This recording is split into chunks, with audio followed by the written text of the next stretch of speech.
והכריז על זכות העם היהודי לתקומה לאומית בארצו.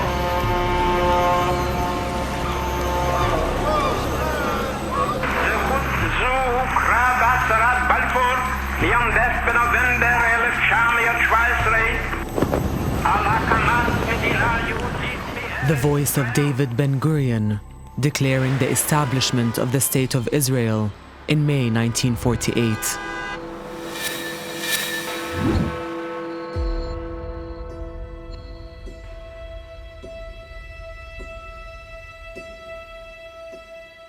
The Balfour Declaration was a letter sent by British Foreign Secretary Arthur Balfour to a member of the British House of Lords, Lord Rothschild, on the 2nd of November 1917. This letter, sent to a leading figure in the British Jewish community 100 years ago, had repercussions which even its authors cannot have imagined. Whatever its real intentions, it went on to have a profound impact on the Middle East and its people. And its effects still resonate across the region today.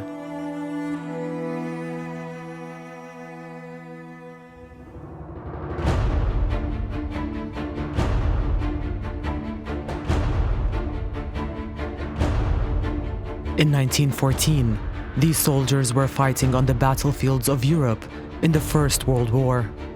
The Allies, Britain, France, and Russia, fought the Central Powers of Germany, Austria-Hungary, and the Ottoman Empire for 4 years.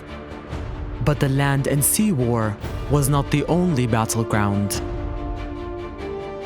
Muscle was also being flexed behind closed doors as allies conspired how to redraw maps to their own advantage when the conflict eventually ceased. Sir Mark Sykes for the British and François-Georges Picot for the French plotted how to divide the Arab lands of the Ottoman Empire, assuming it would finally fall. The Sykes-Picot Agreement planned secretly to divide it into French and British spheres of influence, France taking most of the Levant, southern Anatolia and the Mosul area, while the British extended their control over the southern Levant, expanding eastwards to Baghdad and Basra and all the land between the Arabian Gulf and the French territory. Historic Palestine, then still part of the Ottoman Empire, was a bone of contention and would be put under international administration. La Palestine, Français, Anglais et Russes n'arrivent pas à s'accorder parce que tout le monde veut avoir la Palestine. Pourquoi? Parce que, d'une part, la Palestine, la France a de très riches souvenirs en Palestine, et l'Angleterre, elle, c'est surtout la position de la Palestine qui l'intéresse, parce que la Palestine est relativement proche du canal de Suez. Le canal de Suez, c'est la voie qui mène à l'Empire des Indes. On décide de créer un régime international, d'internationaliser la Palestine. عندما وزعت نسخ الاتفاقية على المسؤولين البريطانيين الكبار وجدت معارضة وأثيرت حولها تحفظات كبيرة ولكن لم يكن هناك رغبة للتراجع. I think the British felt that there had not been enough government involvement in concluding the Sykes-Picot Agreement with the French. And in that process, they had not really protected their interests well enough for a post-World War era in which the British Empire would continue to seek to be a dominant force in European affairs. And so, really, officials across Whitehall, including Mark Sykes himself, felt it was a bad deal. في أثناء هذا الجدل أعتقد أثيرت مسألة أنه في هناك حركة صهيونية وأنه في هناك جزء من اليهود يطمحون بالعودة إلى فلسطين وأن يكون لهم يعني وجود في فلسطين وكيان في فلسطين. وأنا أعتقد أن هذا المناخ هو الذي أطلق العملية التي أدت إلى إعلان بلفور. And it's of huge significance that when they're making these discussions, Jews and Zionism are not discussed. Jews were not to feature in the new cartography of the Middle East, which was to be based on the idea of the Arab nation. Zionism was the movement supporting the establishment of a Jewish homeland in the area it defined as the historic land of Israel. The movement was active in early 20th century London, especially because of the persecution of Jews in Russia and Eastern Europe. Theodor Herzl had founded the Zionist movement in the late 19th century, but Jewish people in Western Europe had not rushed to support it because they were integrating quite successfully into society. Zionists believed that all Jews should someday return to that country. One of the problems was that Palestine belonged to the Ottoman Empire, and the Ottoman Empire was not clear that it wanted massive Jewish immigration into Palestine. And the British government offered to let Jews move unimpeded in great numbers into Uganda if they wished. But in any event, it really didn't happen. And it didn't happen because a majority of Zionists felt that Herzl was selling them out, and that the only place for Jews to move back to, or at least conscious Zionist Jews to move back to, was Palestine.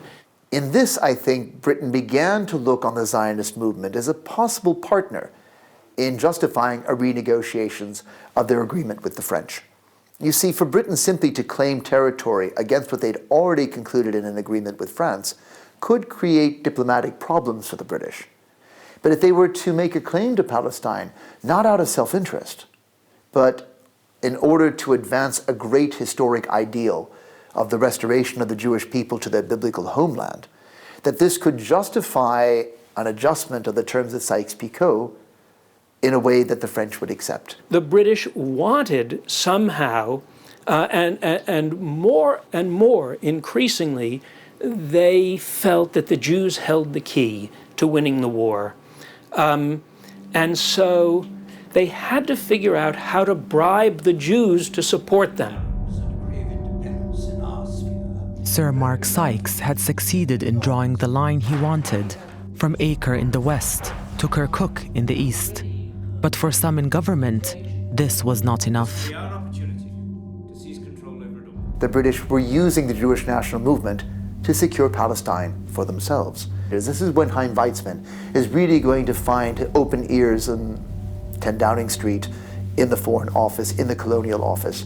And it's paving the way towards that critical decision in November of 1917. And so I think you can draw a direct connection between Britain's sudden acknowledgement of Zionism as an idea and an ideal, and what they were dissatisfied with in the terms of Sykes-Picot. Chaim Weizmann was a chemistry lecturer in Manchester who had become a prominent member of the British Zionist movement. He was politically well connected and rubbed shoulders with senior figures in government. So Chaim Weizmann was Russian by birth. He was a chemist, and then he joined the Zionist movement. He climbed in the Zionist movement. He moved to Great Britain before the war, well before the war, maybe 10 years before the war began. He was not, before the war, very well known in the English Zionist movement. He was pretty well known in the World Zionist Federation, but he was by no means the most visible Zionist when World War I began in Great Britain. Weizmann later wrote in his memoirs about having been introduced to a British government minister, Herbert Samuel. Samuel was Jewish, but Weizmann was apparently concerned that he might be anti-Zionist. However, Herbert Samuel turned out to be extremely receptive to Weizmann and went on to write an official memo in 1915, setting out a number of different possibilities for Palestine and the Jewish people.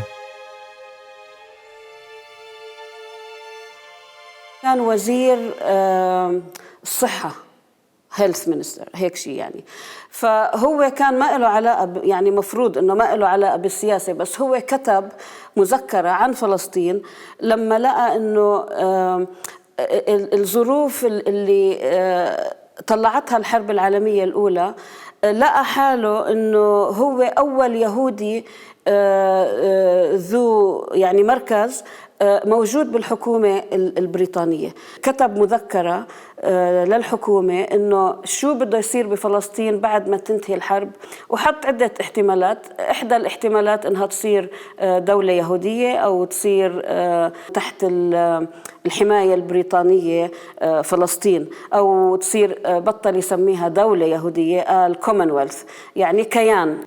But he didn't find willing ears in Whitehall or in the colonial office for schemes that involved the establishment of a Jewish state in Palestine. Britain was really concerned with two things by the time that the First World War had broken out. They wanted to win the war first and foremost. This was an imperative for the survival of Britain and its empire. And secondly, they wanted to ensure that coming out of the war victorious, that their empire would benefit from the victory. So at this stage, Chaim Weizmann's and Herbert Samuel's ideas about the rights of the Jews to settle in Palestine did not find much sympathy in the corridors of power in London. A disappointed Weizmann wrote to a friend asking whether there wasn't at least a discussion to be had about what he called the chance for the Jewish people. I realize, of course, he went on, we cannot claim anything. We are much too atomized for it. What the debate did do, however, was to throw together Weizmann, the Russian Jewish immigrant searching for a homeland and refuge from persecution, with Herbert Samuel and Lord Rothschild, firm members of the British Jewish elite, established in society and part of the political and capitalist class. Zionism, for the most part, across all of the community was actually in the minority, but certainly most of all within the Jewish elite, because it threatened the notion of them as 100% committed members of British society. And this was complete anathema for somebody like Edwin Montagu, who becomes Secretary of State for India. For him, Zionism is his worst nightmare. The idea that Jews are not satisfied simply with being citizens of Britain or other countries around the world, but are always longing to go back to the land of Israel. For him, he wanted to demonstrate that the Jews of Britain were first and foremost British. It's important to remember that for people like Rothschild, Zionism had actually been a threat. You see, the elite in British Jewry had fought for generations to gain acceptance in British society. It was only with the arrival of Disraeli in the 19th century that Jews entered Parliament and could rise to become Prime Minister. And for people of high finance or banking interests, the real elite of the Jewish community in Britain, their struggle to demonstrate their place in British society meant that Zionism, with its claims that Jews were a people apart and should be a nationalist movement in their own right, were anathema. وبالتالي لا ينبغي يعني تقدير الحركة الصهيونية في ذلك الوقت باعتبارها حركة كل يهود أوروبا الغربية، وأنه هي كانت تلقى دعم من كافة أو من أغلبية يهودية في أوروبا الغربية. هذا من جهة. من جهة أخرى يعني الأدلة تشير إلى أنه المسؤولين البريطانيين في المرحلة بعد ربيع 1916 هم الذين سعوا للحديث مع مسؤولي الحركة الصهيونية وليس العكس. ויצמן הבין שמה שחשוב זה להבין לא מה האינטרס הציוני, אלא מה האינטרס הבריטי. כי דרך האינטרס הבריטי הוא יוכל לקדם את העניין הציוני. כלומר, ויצמן לא השלה את עצמו, הוא לא חיפש אינטרסים משותפים.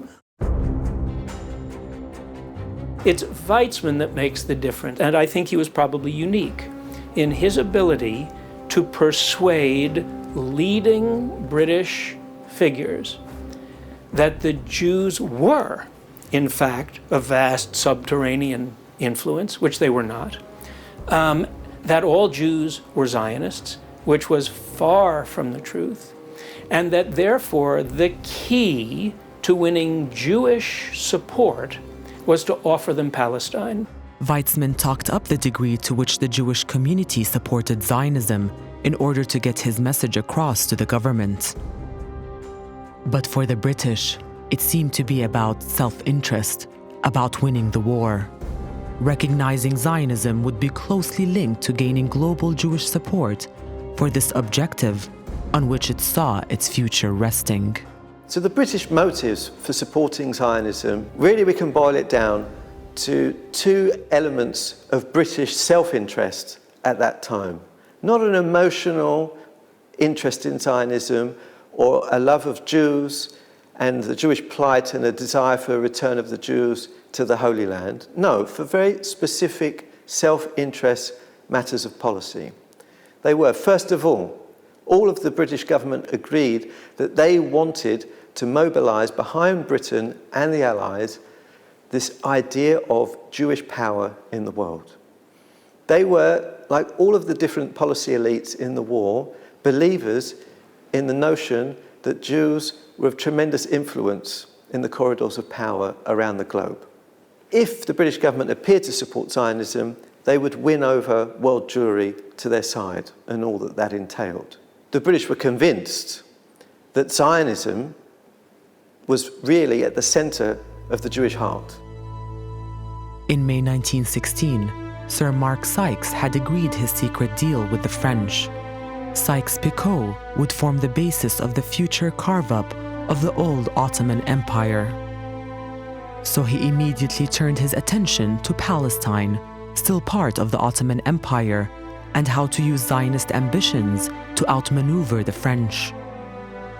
Formal contact between the British government and the Zionists followed. He immediately phoned Herbert Samuel and told him about the plan. And Herbert Samuel then phoned Chaim Weizmann, and Weizmann brought with him Nahum Sokolow. This meeting took place on the 11th of April 1916. It took place at Moses Gaster's house in Maida Vale. And Gaster wrote in his diary afterwards how proud he was that this meeting, which he thought was the most important meeting that had ever taken place in the history of Zionism, had taken place at his house. أول ما مارك سايكس يعني تعرف على الحركة الصهيونية، أول شيء اتصلوا مع جاستر لأنه هو كان الممثل تبع الجالية اليهودية، بس بعدين راح دوره ووايزمان هو اللي يعني سطع النور تبعه وهو اللي سيطر على كل الموضوع. And Moses Gaster very quickly understands that Sykes is looking to gain support from supposed Jewish power in the world, and Gaster works with this idea and manipulates this to consolidate Sykes' interest in Zionism. And we see actually the British government becomes very close already in 1916 of issuing a public declaration in support for Zionism. Now in the end, this doesn't happen that year. The plan Sykes got Herbert Samuel to pass on to the Zionist leaders involved joint British-French administration of Palestine and a charter guaranteeing British support for Zionism. But his idea was rejected. They didn't want an Anglo-French condominium in Palestine. They wanted the British to protect them, not the French, and that's because they thought that the French always sort of converted their colonized people into becoming Frenchmen. And what they wanted was to remain as self-conscious Jews, and they thought that the British would leave them alone and let them do that. אני חושב שמה שהרצל הבין וגם ויצמן וסוקולוב ורבים אחרים זה שהבריטים אולי מציעים הצעה שהיא לא כל כך טובה, אבל הם מוכנים לדבר עם התנועה הציונית כנציגת העם היהודי. צריך לזכור שהתנועה הציונית הייתה מיעוט קטן בתוך העם היהודי. רוב היהודים לא היו ציונים. והנה באה מעצמה, אולי המעצמה החשובה ביותר בעולם, ואומרת, הנה אתם, הפנים הרשמיות של היהודים, מוכנים לסגור איתכם עסק. Bolstered by their newfound credibility, the British Zionists thought about making specific demands after the Sykes meeting, but events soon overtook them. On the 6th of December 1916, British Prime Minister Asquith resigned. In the change of government, Arthur Balfour became Foreign Secretary under Prime Minister David Lloyd George. لويد جورج سياسي بارز في حزب الأحرار في ذلك الوقت، ثم أصبح رئيسا للوزراء منذ ديسمبر 1916. يقال أنه تلقى يعني تربية وتعليما مسيحيا بروتستانتيا، وأنه ربما يعني هذا قد ساعد في تقبله لفكرة الوجود اليهودي في فلسطين.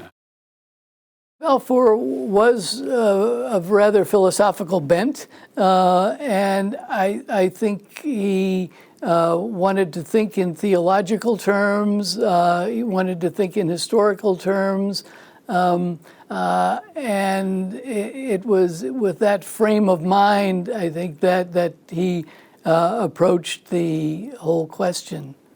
سياسة التفاوض مع الصهاينة ومحاولة البحث عن مخرج من اتفاقية سايكس بيكو، هذه السياسة وصلتها حكومة لويد جورج يعني تماما كما بدأتها حكومة أسكوث.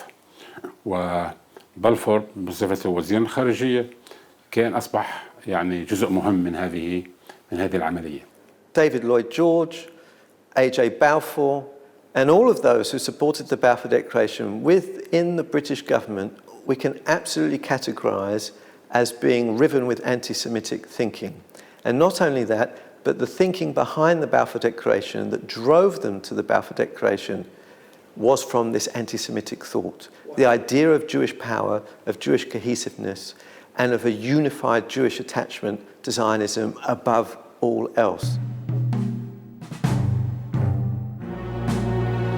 Whatever its basis, the relationship between the British Zionists and the government would continue to grow throughout 1917, leading to the declaration that would change the face of the Middle East and ultimately determine the destinies of two different peoples.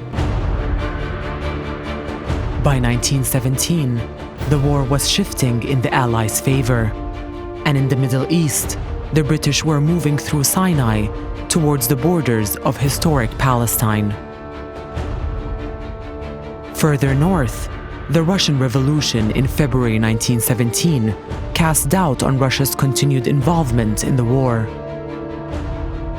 As Britain and France tried to outmaneuver one another, the British Zionist movement took on increasing political importance. Sykes wants to get back in touch with Zionists and think about how to incorporate Zionism in British planning for Palestine. And at this moment we see a hugely important meeting taking place in the home of Moses Gaster in Maida Vale in February of 1917. And this is the point in which Sykes meets for the first time Chaim Weizmann and Nachum Sokolov and other Zionists, in which it's discussed what the Zionists are looking for and the British interest in Zionism. So he had to bring the Zionists along without divulging what were the secret agreements that Britain and France had come to with regard to Palestine, which was that they would jointly administer parts of Palestine. At this meeting for the British government was Sykes and Herbert Samuel. He was there. On the other side, there were Weizmann and Sokolov, and there was Moses Gaster, and he brought a couple of his allies because he realized that Weizmann was beginning to push him out of the way. The other very important figure was James Rothschild, who attended this meeting. At the meeting, it became clear to Sykes that Weizmann, not Gaster, was the most important Zionist. This is also the moment where Moses Gaster is dislodged. Sykes' partner on the French side, Picot, hadn't liked Gaster. Gaster had been insistent that there should be a Jewish state, and nothing less coming into being after the war. And Picot clearly wanted Zionists who were much more willing to compromise with the interests of the great powers. And Nachum Sokolov and Chaim Weizmann were certainly happy to fit that bill. The meetings between the Zionists and the government seemed to give momentum to the idea of British support for a Jewish homeland in Palestine and their potential role in its administration. But the secret Sykes-Picot Agreement between Britain and France, which formed the basis of the future division of the Ottoman Empire, planned to put Palestine under international administration. Any change would have to be negotiated with France. Naim Sokolov emerged as the man to talk to the French. נחום סוקולוב היה דוקטור בהיסטוריה, יהודי שמקורו ברוסיה, שהיגר מערבה והתיישב בבריטניה. Sokolov became the acknowledged lead diplomat for Zionism. And all the accounts say that he had an extremely sort of elegant bearing and wore very fine clothing, and that his manners were polished and polite and smooth, silky smooth, so that he could talk on an equal basis with the representatives of the German Kaiser or the British government or whatever. So the day after the meeting between Sykes and the Zionist leaders, Sykes brought Sokolov to meet the French diplomat Picot. What Sykes wanted was for Sokolov to persuade Picot that Zionism must be taken seriously, that Zionism really was the key to winning the war, and that the Zionists would only help the Allies win the war if Britain was the main power in Palestine, not France. François-Georges Picot rédige une petite note qu'il remet officiellement à Sokolov que la France encourage ou encouragera. Elle est tout à fait d'accord avec la colonisation juive qui vous tient tant à cœur en Palestine. Et non seulement ça, mais en plus, les gens du Quai d'Orsay conseillent à Sokolov d'aller à Rome pour s'entendre avec le gouvernement italien. بتحريض من سايكس نفسه انه سوكولوف يروح ورتب له يعني انه يروح على فرنسا ويعملوا هذا الشيء كان خصوصي معمول علشان البريتش كابينت وبتعرف انه التصريح الفرنساوي طلع قبل وعد بلفور علشان بالكابينت الانجليزيه يقولوا انه اوريدي الفرنساويين طلعوا تصريح. It's hard to know how much influence Sykes ultimately had over British policy making.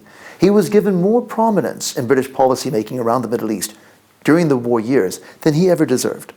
He was a relatively ill-educated, inexperienced man whose only connection to the Ottoman world had been as a tourist.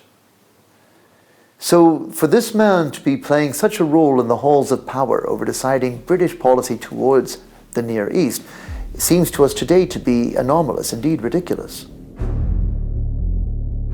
Regardless of Sykes' role, things continued to progress for the Zionists, and in June 1917, British Foreign Secretary Arthur Balfour asked Chaim Weizmann to present his demands as a declaration and promised to try and persuade his government to adopt it. The leading Zionists formed a political committee and drafted their demands, and then submitted them to the British government. This original document was one of the first drafts written at the Imperial Hotel in London on the 17th of July, 1917. It also introduced a new term and concept, the national home of the Jewish people. So in the initial Zionist drafting of the declaration, there were protests amongst Zionist leaders to Nachum Sokolov that there's no mention of the terminology of a Jewish state, that instead they're talking about a national home. And said that this is a betrayal of what the Zionists are trying to achieve. And Sokolov's response was that we mustn't go too far. We have to take small steps. We have to go with what is acceptable to the British government at this time. And then slowly, we can advance our cause once we have this in hand. بالإضافة إلى أنه المصطلح نفسه مصطلح وطن قومي، يعني هذا ليس مصطلح، يعني في ذلك الوقت كان القانون الدولي يعني قد نضج إلى حد كبير، وكان يمكن أن تستخدم كلمة حكم ذاتي، يمكن أن تستخدم كلمة دولة مستقلة، وليس في القانون الدولي في مصطلح اسمه وطن قومي. يعني ما الذي يعنيه وطن قومي لليهود في فلسطين؟ On the 18th of September 1917, there was a meeting of the British War Cabinet. The Foreign Secretary Arthur Balfour was absent. The Secretary of State for India, Edwin Montagu, who was Jewish, strongly disagreed with the declaration. He was opposed to Zionism and said, "I deny that Palestine is today associated with the Jews, or properly be regarded as a fit place for them to live." Montagu thought a French declaration supporting Zionism in June 1917 was anti-Semitic and negotiated changes to the British version as it went through several drafts. الصيغة تبعت الوعد كان لازم تاخذ بالاعتبار الاعتراضات اللي وضعتها القيادات اليهودية الإنجليزية المعارضة للصهيونية، اللي هي بتقول إنه على شرط عدم المساس بالحقوق السياسية لليهود المقيمين في الدول يعني الغربية.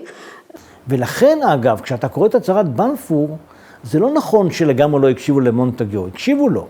הוסיפו להצהרת בלפור סעיף שאומר שגם הזכויות האזרחיות המשפטיות של הלא יהודים כאן בארץ לא תיפגענה, אבל גם הזכויות של היהודים בארצותיהם לא תיפגענה. זו תוספת מאוד חשובה, וזה מונטגיו. A few days later, Secretary of State for War Viscount Milner and the Jewish politician Philip Magnus sent a modified version to the cabinet. It incorporated some of Montagu's changes,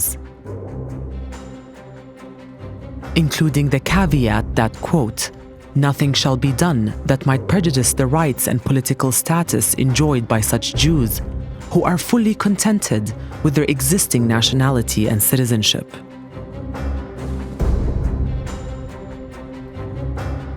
Drafting, especially by Lord Milner, that appeared by September, was closer to the language that would eventually be adopted in November of 1917, namely speaking not about Palestine as a whole, but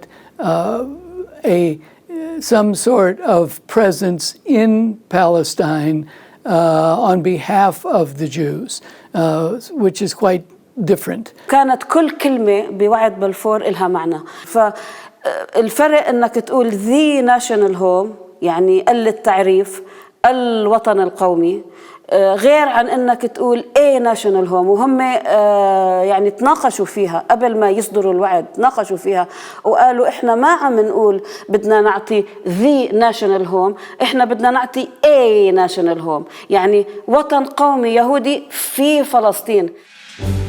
The committed Zionists wanted to ensure the declaration was clear that the whole of historic Palestine would be a national homeland exclusively for the Jewish people. The latest draft was sent to Chaim Weizmann, who in turn sent it to the Zionist movement in the United States for their feedback. There was some consultation during the summer of 1917 with the United States, and the early drafts that had the imprint of the Zionist elements in Britain would have referred to Palestine in its entirety as being for some sort of Jewish entity, and those elements eventually were modified before the drafting was finalized. Another key part of the terminology that emerged in part of the drafting was in some British redrafting, where instead of for the Jewish people, it was written the Jewish race. Now, eventually this was taken out, but I think it's very revealing that British officials wanted to use this kind of terminology, because after all, this was how they understood the Jews of the world, as being a racial group, one that wielded tremendous power and also could be inspired altogether as one unit behind the cause of Zionism, supported by Britain and the Allies. It's striking that the existing Arab people in the region were not named at all. They're simply called the, quote, existing non-Jewish communities in Palestine. Les Juifs vont être qualifiés de peuple, c'est-à-dire que vous avez le droit des peuples à disposer d'eux-mêmes, tandis que les Arabes, ce sont des communautés non juives. On ne cite même pas le nom des Arabes, ce sont des non-juifs, qui n'ont que des droits civils et religieux. Ils n'ont pas de droit politique, aucun droit politique. By October 1917, the final draft of the Balfour Declaration was ready, awaiting only British government final approval. There was a rumor that Germany was about to issue a similar declaration supporting the rights of the Jews in Palestine. When Balfour heard, he rushed to get his final draft discussed at the cabinet meeting on the 31st of October 1917. So when we think about the centenary of the Balfour Declaration, everyone considers 2nd of November 1917 as the moment of the declaration itself. But it was actually agreed to by the British cabinet on the 31st of October. And this was a hugely significant meeting. And in the minutes of that meeting, Balfour reiterates the principal reasons for supporting Zionism and highlights its expected propaganda effects amongst Jews around the world, particularly in the United States and in Russia. The argument was put forward most strongly by Lord Balfour at the meeting of October 31st. And what he argued was that issuing this declaration would be extremely helpful for the British in solidifying the support of the United States and also in countering propaganda from Germany. The critical thing to remember about British diplomatic pronouncements is that what one individual says does not represent the views of the government as a whole. And you will find many different points of view among British officials in the years 1917, 1918, and right into the early years of the Mandate. But the British were very clear that they had not promised statehood to the Zionist movement. They had no interest in doing so. The British did not support Jewish nationalism. They did not support Arab nationalism. They supported British imperialism. But this is also the meeting where Lord Curzon, who was a member of the War Cabinet, disquiet about the possible effects of supporting Zionism on the Palestinian Arab population and the Palestinian opposition is completely disregarded. Lord Curzon wrote a paper to the cabinet asking what was, quote, to become of the people of this country. There were over 500,000 Syrian Arabs, a mixed community with Arab, Hebrew, Canaanite, Greek, Egyptian and possibly Crusaders' blood. They and their forefathers have occupied the country for the best part of 1,500 years. They own the soil. They profess the Mohammedan faith.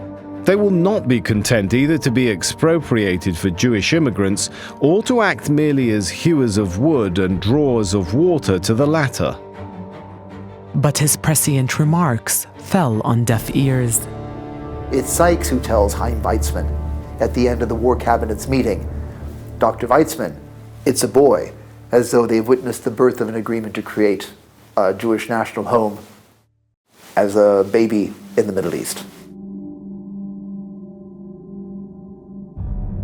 The final draft of the Balfour Declaration was 67 words long.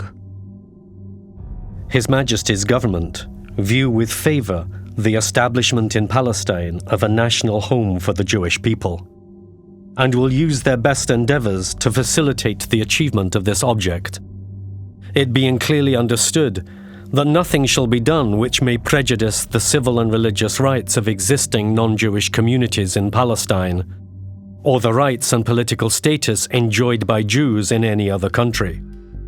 I should be grateful if you would bring this declaration to the knowledge of the Zionist Federation. Yours sincerely, Arthur James Balfour.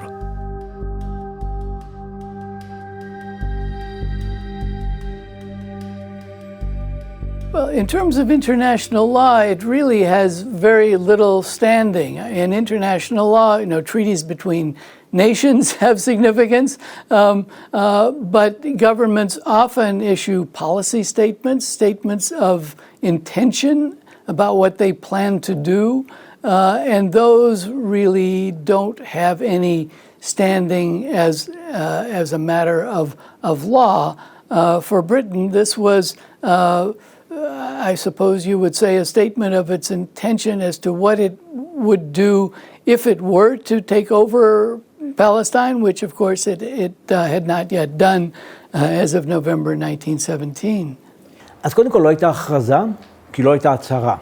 היה מכתב שהנוסח שלו סוכם בממשלת בריטניה, לשכת שר החוץ הדפיסה אותו, וכעבור יומיים שלושה שר החוץ חתם עליו ושלח אותו לאחד רוטשילד שהיה אפילו לא היה ציוני. 2 years after the declaration, a church leader in Jerusalem wrote to British Prime Minister Lloyd George about Jews in Palestine trying to control holy sites. Lloyd George's office had said that Chaim Weizmann didn't want to do anything affecting the rights of Arabs. It said he simply wanted to be involved in a council to help provide refuge to Jews fleeing Russia and Eastern Europe. This exchange suggested that Britain felt it had not promised a Jewish state, but simply a place for them to live alongside Arabs. When the League of Nations set out the British mandate in Palestine in 1923, it made Britain responsible for implementing the Balfour Declaration. As a result, Jewish immigration to Palestine increased, as did Arab opposition to it, expressed in a series of Palestinian protests against Britain in the 1920s. They understood the people of Palestine to be Muslims and Christians, but did not imagine that they would constitute a national community that would seek national independence. And after the war, very quickly when it becomes clear that Palestinian Arab nationalists are mobilizing against Zionism, the British government are quick to see a major problem. The Balfour Declaration had put in train a series of events that began to signal its deep flaws. Arab dissent built to the 3-year revolt between 1936 and 1939. It was a nationalist uprising against the British administration, demanding Arab independence and the end of Jewish immigration. It was in the Peel Commission of 1937 that the British first recognized that instead of balancing communities, they had set in motion a rivalry between incompatible national movements, Jewish and Palestinian Arab. And it was at that point that they tried to solve the problem by dividing Palestine into 2 states, Arab and Jewish, through a partition plan. And I think there you have the first recognition or admission from British officials of the failure of the Balfour Declaration. In May 1939, the British government published a policy document on Palestine called a White Paper. It abandoned the partitioning of Palestine into 2 states and called instead for an independent Palestine in which Arabs and Jews would share government. It limited Jewish immigration to 75,000 for 5 years and said that the Arab majority should determine future immigration levels. It also said that Balfour had not meant to create a Jewish state at the expense of the Arabs, any more than the McMahon-Hussein correspondence 24 years before had promised an Arab state to Sharif Hussein of Mecca. But the White Paper met opposition and was dropped. The British government are quick to see a major problem, but there's no way that they can back away from support for Zionism because this becomes the basis for their justification for being in the Holy Land, their commitment to supporting the movement in the Balfour Declaration, which becomes enshrined in international law in the terms of the Mandate for Palestine. So the British are stuck with Zionism. They didn't believe that Zionists wanted independent Jewish statehood. And after the war, it became very clear that actually the vast majority of Zionists didn't only want statehood, they expected it. I think if we're trying to assess whether or not Britain's policy towards Zionism in the First World War served British interests or not, the first thing we have to appreciate is the key reason that they supported Zionism was based on an incorrect idea. They believed that they could mobilize something that they saw as Jewish power around the world behind the Allied cause. So first of all, that was entirely wrong and didn't happen because this idea of Jewish power is fake, it's false. In September 1939, German expansionism led to the Second World War. Over 60 million people died, including between 5 and 6 million Jews, the majority in Nazi concentration camps. The British mandate ended at midnight on the 14th of May 1948, and immediately the formation of the State of Israel was announced, justified by the terms of the Balfour Declaration issued 31 years before. While Israelis celebrated the birth of their nation, 700,000 Palestinians were forced into camps and exile. לכן, בלי בריטניה לא הייתה קמה מדינת ישראל, אין ויכוח. בלי הציונים זה לא היה קם, אבל גם בלי בריטניה, מדינת ישראל לא הייתה קמה. For Palestinians, the Balfour Declaration represents the moment an imperial power promised their land away to another people. This is the desk where the Balfour Declaration was composed. It is. That's where Balfour is. They hold Balfour responsible for their expulsion, displacement, and occupation.